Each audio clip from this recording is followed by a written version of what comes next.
Maya hummed in satisfaction at the sight of Talia's hair that she parted in two neat braids. "All done," Maya announced. Talia touched the braid that fell over her left shoulder. "Thank you. This looks wonderful." "You're welcome," Maya responded and inched closer. "You have beautiful eyes. Will you let me put some makeup on you?" Talia blinked, unsure how to respond to the compliment or the makeup offering. Seeing Talia's flustered expression, Maya patted her shoulder. "We'll do makeup next time. We need to head out now." Maya told Damon through the mind link that they stood ready to go, and it took him a minute to reach the hotel room.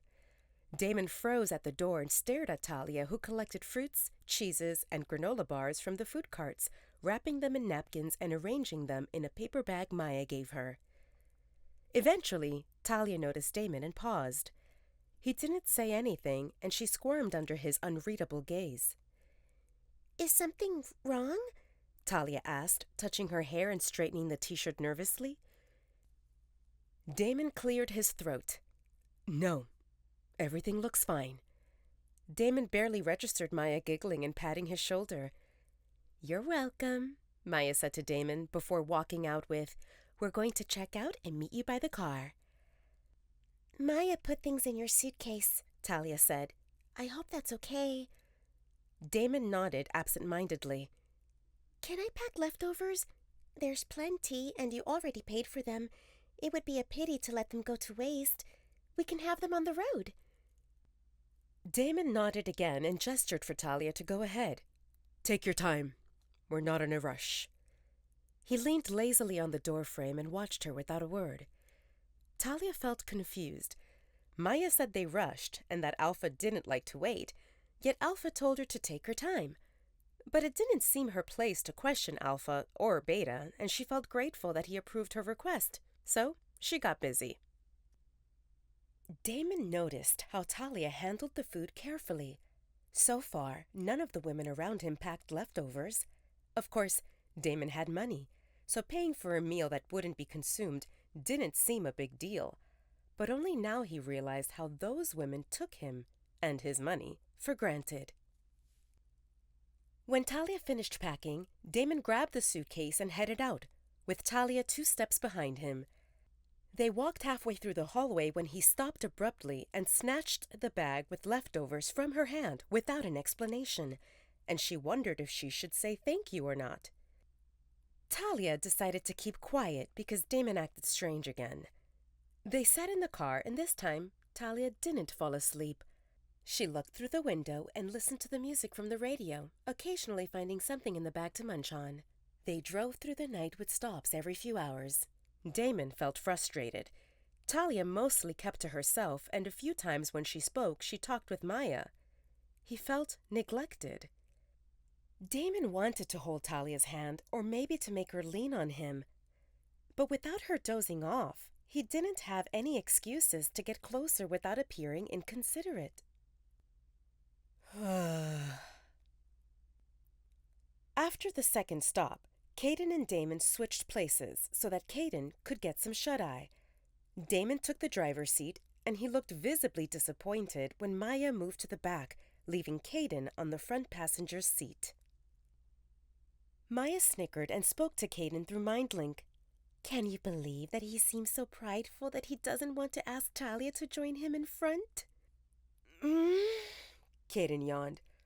"I wanted to go in the back with you, but the woman seemed uncomfortable, so—" "She wouldn't feel uncomfortable if Alpha Damon asked her nicely to come to the front," Maya responded. "You think so?" Damon interjected into their conversation, and Maya's eyes widened in horror while cursing herself for not triple-checking that the mind link stayed only between her and Caden. She scrambled her brain while thinking if she said anything inappropriate. After a few exceedingly long seconds of stiff silence, Maya responded, "She obviously seems interested in looking outside, and the front seat gives a better view." Damon nodded at this. "Why did we stop?" Caden grumbled while checking the time. They had a stop less than half an hour ago. Everyone used the restroom and stretched their legs.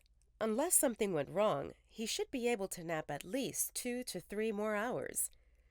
"I need to get something," Damon said, and dashed into a small store by the road. He came back with a bag of chips and a container with mixed nuts. Maya noticed that the top 2 buttons of Damon's shirt looked undone, and she wondered what he did inside. It didn't feel that warm. Instead of going to his seat, Damon knocked on Talia's window. "Do you want to sit in front? The view looks better, and Caden can sleep in the back." Talia hesitated. Sitting next to Damon didn't seem the most appealing offer, but she understood that it would be better for Caden to rest in the back with Maya, so she agreed to switch places. Maya watched as Damon gave newly purchased snacks to Talia while saying, "I feel like eating these, but my hands seem busy driving. Can you feed me?" "Don't you remember my hand?" Talia asked Damon and showed her bandaged wrist. "That applied to using utensils. You can put food in my mouth, right?" Maya couldn't believe that Damon acted this cheeky, but it confirmed that Damon wanted to be close to Talia. Caden didn't miss this exchange. He pushed himself forward, sticking his head between Damon and Talia. "I want to have some also. Caden opened his mouth wide, waiting for Talia to put some chips inside while ignoring Damon's glare. "Don't you need to sleep?" Damon grumbled. "If you feel energetic, how about you drive some more?" "It's just 1 bite. Why do you make it a big deal?" Caden asked innocently, and his eyes flashed in approval when Talia put a handful of chips in his mouth. "Thank you." Caden mumbled his thanks to Talia before leaning back into the seat with a big grin on his face. "Stop feeding him," Damon said impatiently to Talia and then glared at Caden. "That's for me."